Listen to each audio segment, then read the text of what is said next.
Maltinha do YouTube, sejam muito bem-vindos ao quinto episódio que nós... Ou melhor, o sexto episódio que estamos a acompanhar. Não, é o sexto episódio ou o quinto que nós estamos a acompanhar, assim é que é. Deste caso, Epstein. As nossas quintas-feiras aqui na stream são as quintas-feiras temáticas e esta semana não podia deixar de ser sobre o caso Epstein. 3 milhões de páginas, milhares de fotos, milhares de vídeos. Estão a surgir notícias todos os dias, informações novas. E nós estamos a acompanhar a série do canal Planeta Novo. O vídeo dele vai ficar aqui na descrição, que faz um trabalho muito engraçado neste acompanhamento de notícias e de acontecimentos a nível mais mediático, a nível internacional. E resume, e nós estamos a aproveitar aqui um bocadinho do vídeo dele para ver. Sexto episódio, vamos a isto. O mundo está em choque com a divulgação de mais de 2 milhões de páginas de documentos do caso Epstein. E agora descobrimos cada vez mais o quão envolvido ele era com o nosso país, o Brasil. Além de ter passado anos com um funcionário brasileiro trabalhando diretamente na captação de garotas por aqui, Epstein também já negociou a compra de uma agência brasileira para ter acesso diretamente ao recrutamento de ainda mais vítimas. No vídeo de hoje... Uou, ele fazia captação no Brasil? Ele tinha mesmo ligações no Brasil? Então vamos falar sobre a atuação de Epstein no Brasil.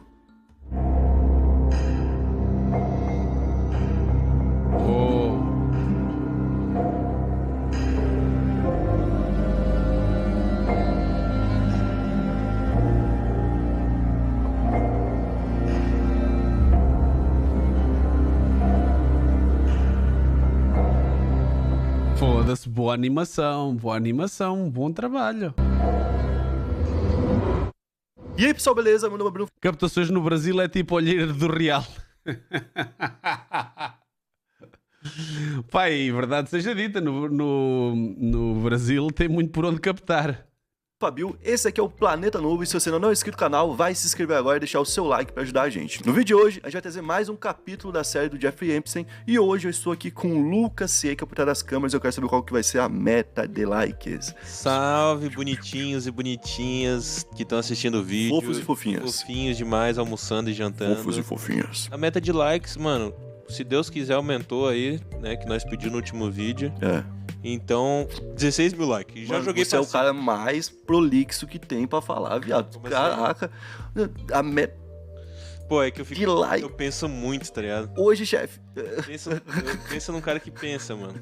16 mil likes, então, pra esse vídeo de hoje. Lá da gringa. E bom, a gente... Pensa num cara que pensa, mano. 16 mil likes, então, pra esse vídeo de hoje. E bom, a gente vai falar sobre o envolvimento do Epstein aqui no Brasil, né? Porque o cara é lá da gringa, tem um monte de gente da gringa envolvida, mas também aconteceram coisas por aqui. E a gente vai falar, por exemplo, sobre quando ele tentou a compra de uma agência no Brasil. Em outubro de 2016, Epstein demonstrou interesse em comprar uma agência por aqui, com o objetivo de ter acesso a garotas. Em e-mails, uma sociedade do Epstein chamada Ramsey enviou a ele um relatório sobre 3 agências brasileiras com potencial ali de venda, né? Ele fala da agência Elite, que queria isso. Esse concurso envolveria entre 30 e 40 cidades diferentes aqui do Brasil. Começaria com cerca de 200 mil meninas e iria diminuindo até chegar nas melhores. E tem a seguinte frase: isso implicaria em ter acesso a todas as garotas e você poderia decidir o que fazer com elas. Isso também... Uou! 250 mil dólares, naquela altura valia mais que hoje, óbvio.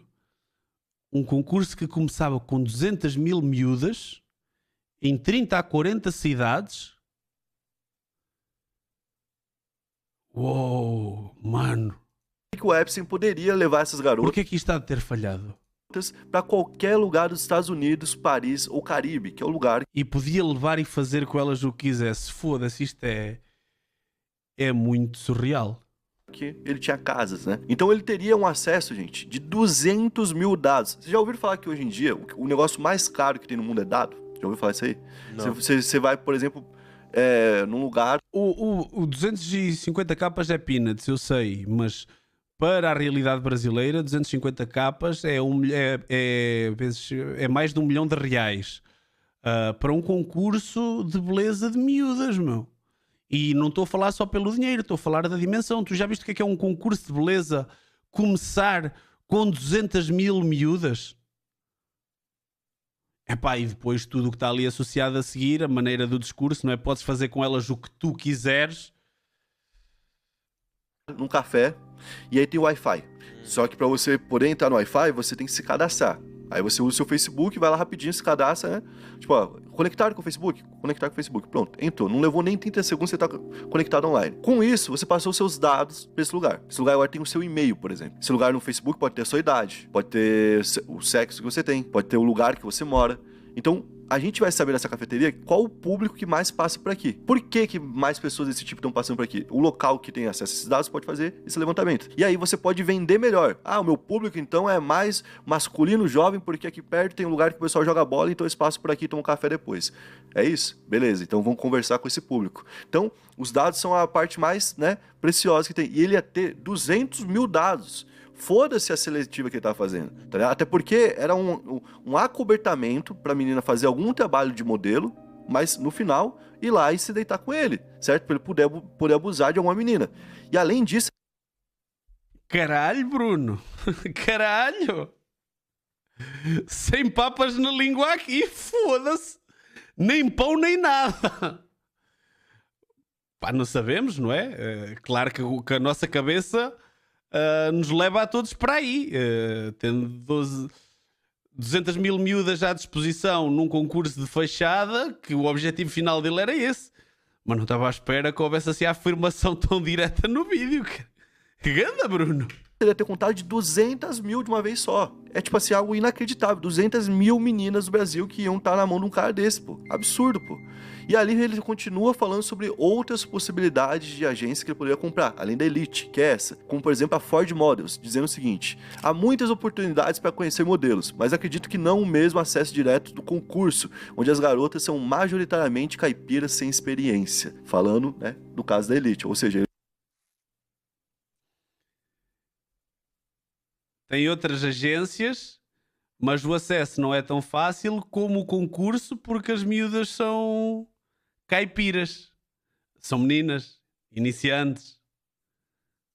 Ofereceu a Ford, mas falou a Elite ainda melhor. O Epstein então respondeu com um pedido para que um acordo de confidencialidade fosse assinado com a agência Ford Models, ele escolheu a segunda, e que ele obtivesse os números da empresa para poder dar início à negociação. Ou seja, vamos fazer um contrato onde tudo tem que ficar em segredo, certo? E depois a gente faz o contrato do que a gente vai de fato negociar. Imagina o medo do cara. E então o contato do Epstein responde... Não é só, tem a ver, é uma rapariga nova, uma miúda. Que a Ford estaria preparando o documento, ou seja, rolando a negociação. Sobre isso, em entrevista à Globo, o CEO da Ford Models, o Décio Ribeiro, disse que não se lembra dessa negociação. Tipo assim... Pô, é absurdo, né? Pode falar, a gente consegue, depois de um tempo, né, cobrindo situações como essa, a gente começa a perceber coisas em detalhes. O Ronaldinho, quando ele foi chamado pra depor, o negócio lá das cripto, não sei do que, ele falou várias vezes que não lembrava. O Justin Bieber, quando ele foi pego uma vez na Austrália, o juiz ficava perguntando pra ele, ficava falando, não me lembro. Porque você não tá falando que não fez. Então você não tá mentindo. Só não se lembra. Não me lembro. Esse não me lembro é de advogado. É bem aberto, né? É de advogado, sabe? Ah, sim. O que eu respondo pra Globo? Eu vou ter que falar com a Globo. A Globo bateu aqui e ou vai sair a matéria falando que eu não quis falar, ou vai sair a matéria com o meu posicionamento. Vou falar o mais próximo de não aconteceu. O que é? Não me lembro, né? Ele diz que não se lembra dessa negociação, que a agência nunca esteve à venda e que não tem nenhuma relação com o Epstein. Aqui ele se posiciona. Não tem nenhuma relação. Se aparecer uma fotinha, por exemplo, fudeu. Aí ele fala o seguinte: eu posso ter feito uma reunião, como faço muitas, mas eu lembraria se alguém quisesse comprar a minha empresa. A Ford nunca esteve à venda e não tem nenhuma relação com Jeffrey Epstein. Fico chateado e enojado de ver a marca, que faz 80 anos, citada por quem tem interesses escusos. Complicado, né? Não confio muito nessa... É foda, tá? Que eu não sei também, porque querendo ou não, o que o cara tá falando é o seguinte: eu fui pra cá, eu vim pro Brasil e tô vendo quais empresas que dá pra gente comprar e transformar o sentido da empresa. O sentido da empresa não necessariamente naquela época era se envolver com, sabe, tipo, uma pirâmide que levava crianças para serem exploradas sexualmente, não era isso. Não sei se nessa negociação ficava clara a intenção de, tipo, a gente não, tá comprando a empresa pra... Eu acho que a partir daí fica. Eu acho que eu acho que a grande mudança é quando o Epstein vai investir na empresa, tá ligado? Se esse contrato, que teoricamente estaria sendo feito segundo os e-mails, se ele foi feito na época, já tinha assunto suficiente para saber, já tinha a condenação do Epstein, já tinha como desconfiar. O cara que tá nesse meio, ele sabe o que acontece nesse meio, certo? É comum ter gente ali andando no meio da moda querendo captar pessoas só pra isso mesmo, pra esse fim sexual. Então, tipo assim, cara, eu acho que teria como saber. O meio da moda, pá, é um preconceito, mas é um preconceito que é real. O meio da moda é de uma promiscuidade pesada.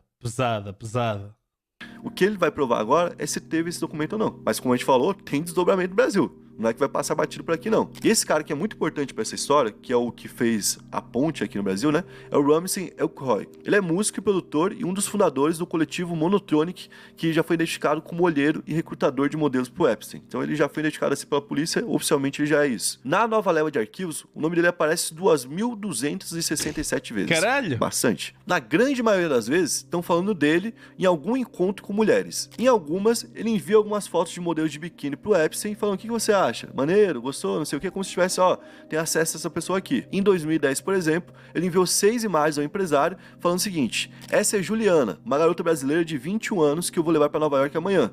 Muito sexy, pele incrível. Você estará na cidade segunda, terça ou quarta? Oferecendo a garota como um produto. E os documentos também apontam que pelo menos 4 jovens brasileiras, entre elas adolescentes, teriam sido levadas até ele durante uma festa nos Estados Unidos.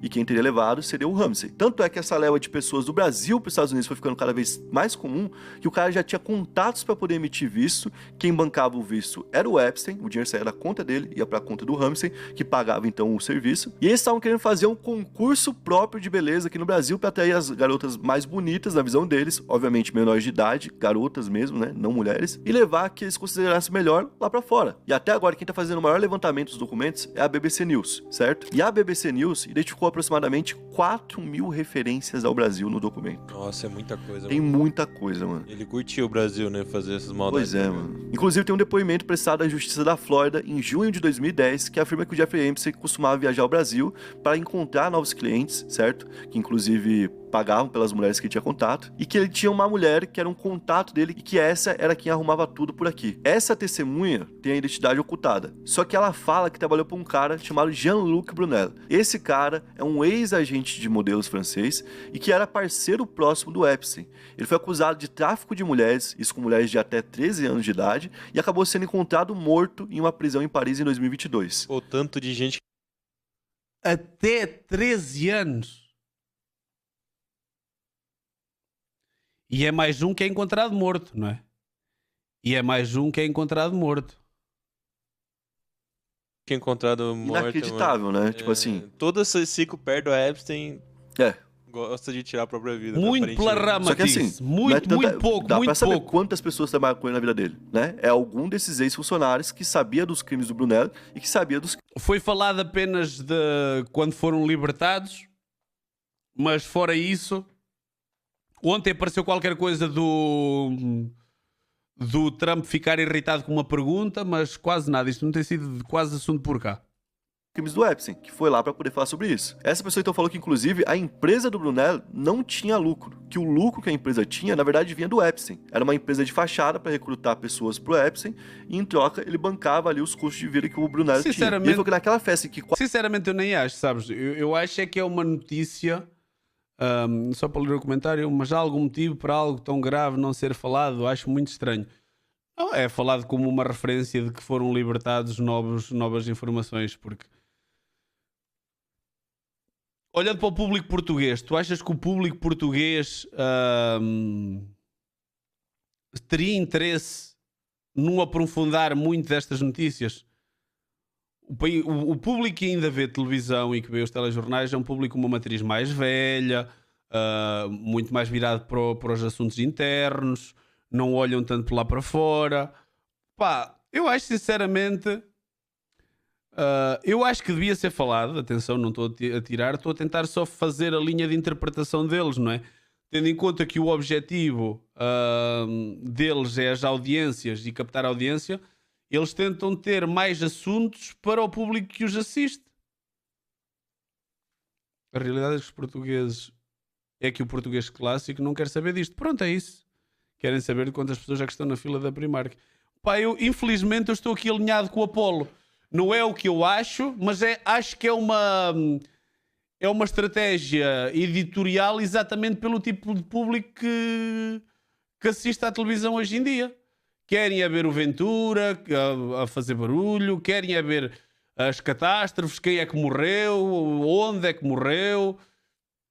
Não se esqueçam que um dos canais mais vistos, se não o mais visto da TV por cabo, é a CMTV, que dá notícias de alguém que levou um tiro na terrinha, ou que... Pá, para a maior parte do público geral isto não é um assunto que interessa assim tanto. 4 meninas do Brasil foram levadas, tinham 2 que eram menores de idade e uma tinha 13 e outra 15 anos. A gente ainda tem um testemunho que apareceu de uma pessoa do Brasil falando que foi vítima do Epstein, que é a Marina Lacerda. Ela decidiu tornar pública a história dela em setembro de 2025, quando afirmou ter sido vítima dele. E depois que ela publicou tudo isso, ela deu uma entrevista à BBC News Brasil em dezembro do ano passado e ela contou que muitas outras mulheres brasileiras também... Alguém que me encontre esta entrevista de uma suposta vítima... Na BBC Brasil, deixa eu ver o nome dela. BBC News Brasil, quando afirmou ter sido que é a Marina Lacerda. Ela decidiu tornar pública a história dela em setembro. Marina Lacerda, alguém que me encontre esta entrevista e que meta no Discord na tab dos reacts, por favor. De 2025, pode quando afirmou ter sido vítima dele. E depois que... Pode ser interessante ver um discurso na primeira pessoa, não é? Ela publicou tudo isso, ela deu uma entrevista à BBC News Brasil em dezembro do ano passado e ela contou que muitas outras mulheres brasileiras também passaram pela mansão e foram abusadas. Ela fala o seguinte: pelo menos umas 50 brasileiras eu acho.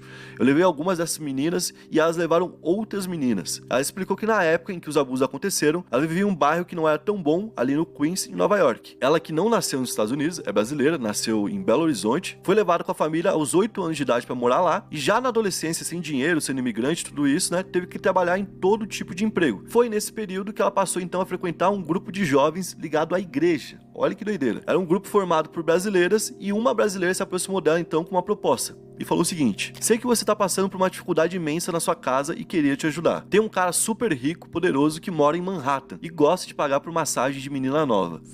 Essa frase já é absurda, né? Gosta de pagar massagem de menina nova, meu Deus. Então, ela falou então que nisso ela desconfiou. Ela ficou tipo, pô, exatamente isso, né? Meio suspeito, parece ser um cara meio estranho e tal. Obrigado, Corsão. Mas que ela precisava do dinheiro, então ela até deu meio que um migué. Ela falou: não, já trabalhei de recepcionista uma vez num lugar em Koreatown que fazia massagem, um spa, né? Então agora eu manjo um pouco de massagem e vou ser a pessoa perfeita pro trampo, né? Aí ela falou: não, beleza. Tudo bem, você sabe fazer massagem, mas não é isso que importa. Só vai de biquíni por debaixo da roupa, porque ele gosta que a pessoa fique de biquíni enquanto faz, né, massagem nele. Ela ouviu, ficou estranhando, porque ela tinha 14 anos na época, né?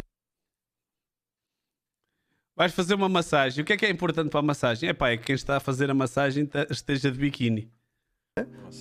Como é que é, rapazolas? Só uma pequena pausa, já voltamos para o vídeo, só para vos pedir para deixar o vosso like, subscrever e, se puderem, seguir nas redes sociais Bruno Mestre com 0 no lugar do O. Agora, vamos voltar para o vídeo. Mas ela foi. E ela narrou então o que aconteceu quando ela chegou lá. Uma empregada me pegou essa amiga, colocou no elevador e fomos até o 3º andar. Então abriu uma porta com um corredor. Andamos até um quarto de massagem. Opa! Ó, Paulo! Com 14 anos, será que sabia? Será que sabia para o que é que ia? Pá, não estamos a falar de ninguém... Não estamos a falar de ninguém de 18, 20... Estamos a falar de uma miúda de 14 anos, meu.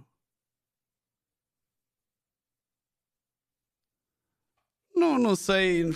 Pá, eu não... Até podia saber, atenção, não estou a meter em causa agora. Não consigo fazer essa ligação direta. Com tudo escuro, a janela estava tampada. Foi nesse momento então que Epstein se apresentou. Ele perguntou de onde eu era, quantos anos eu tinha e se eu ia pra escola. Então ele estava ali conversando com ela. A amiga tinha falado que ele era um cara super de boa e tal, que não ia acontecer nada demais.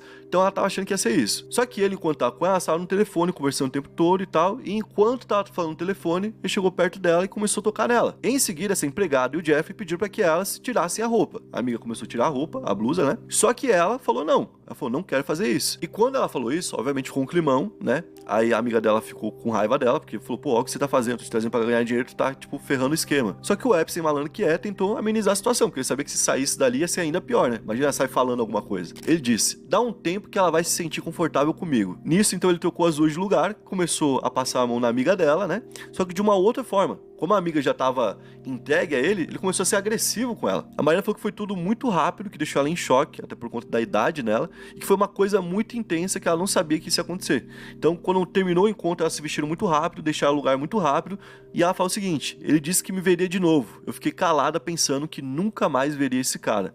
Já do lado de fora, a Mariana disse que reclamou com a amiga, né? Pô, era isso então que a gente veio fazer? E ela falou o seguinte, você nunca ganhou $300 em 40 minutos. Então, tipo, meio que calou a boca dela nesse momento ali, né? Com a questão do dinheiro. Uhum. Só que presta atenção, mano. É um dinheiro que não é nada pro Epstein, mano. Absurdo, né? Tipo, se ele desse $5 mil, ia continuar não... $300 pro Epstein. É como quem manda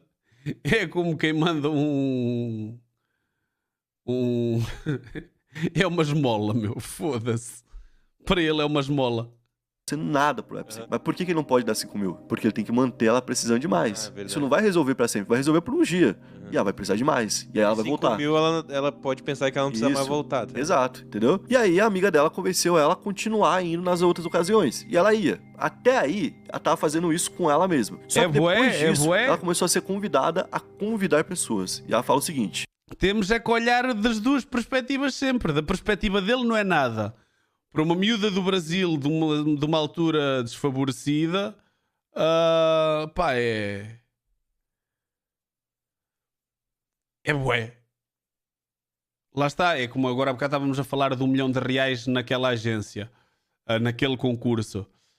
Aqui, $300, 3 vezes 5 dá 1.500, dá mais de 1.500 reais. Começou a virar uma bagunça. O Epstein começou a pedir para eu levar meninas. Eu não queria que minhas amigas soubessem disso, mas tinha uma amiga que estava passando por abuso pelo irmão dela. Pronto, mas mesmo para uma miúda desfavorecida naquela altura, $300, pá, é bué. Comigo por um tempo.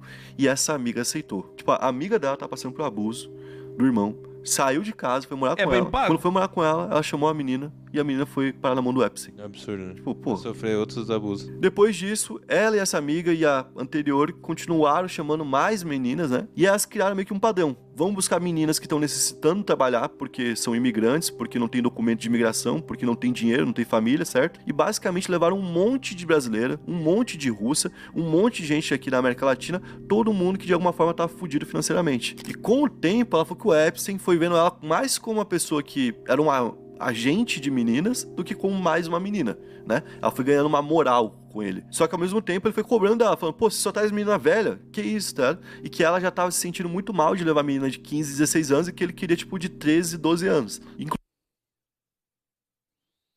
Traz menina muito velha de 15 anos. Foda-se. Foda-se.